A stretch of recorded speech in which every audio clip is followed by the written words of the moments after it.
महाराष्ट्र शिक्षक पात्रता म्हणजेच महा-टी-ई-टी परीक्षेच्या कथित पेपर फुटीचा निषेधार्थ अमरावती शहर जिल्हा युवक काँग्रेसने केंद्रीय शिक्षण मंत्री धर्मेंद्र प्रधान आणि राज्याचे शालेय शिक्षण मंत्री दादाजी भुसे यांच्या पुतळ्याचे दहन करून तीव्र आंदोलन केले।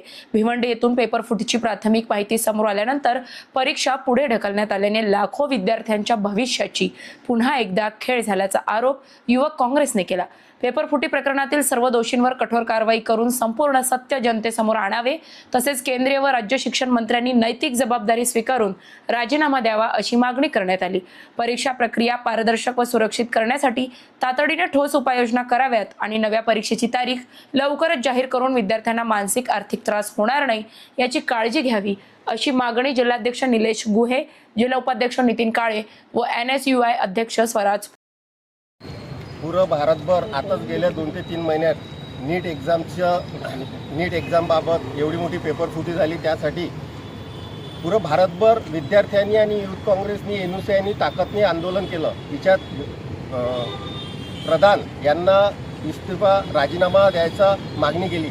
त्यात एवढं मोठं एक्झाम झाल्यानंतर पेपर लीक झाल्यानंतर त्यानंतरही टी-ई-टीची एक्झाम ही शिक्षकांची एक एक्झाम असते जे विद्यार्थ्यांना शिकवते, 1ली ते 9वी पर्यंतच्या विद्यार्थ्यांना शिकवते। त्या एक्झाममध्ये पण पेपर फुटली होते।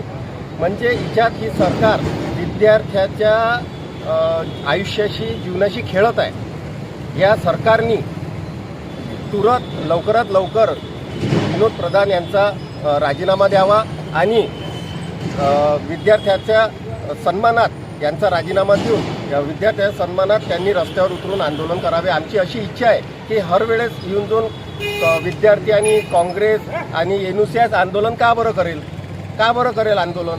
तिच्यात काही हिंदुत्व संघटना यांनी पण विद्यार्थ्याच्या हितासाठी आंदोलन केलं पाहिजे। फक्त जाती धर्मावरच राजकारण न करता विद्यार्थ्यावरती होणाऱ्या अन्यायाच्या विरोधात त्यांनी लढायला पाहिजे। आणि अशाच महत्त्वपूर्ण बातम्यांच्या अपडेटसाठी अजिंक्य भारत न्यूजच्या पेजला फॉलो करा आणि सबस्क्राईब करा। Thank you for watching.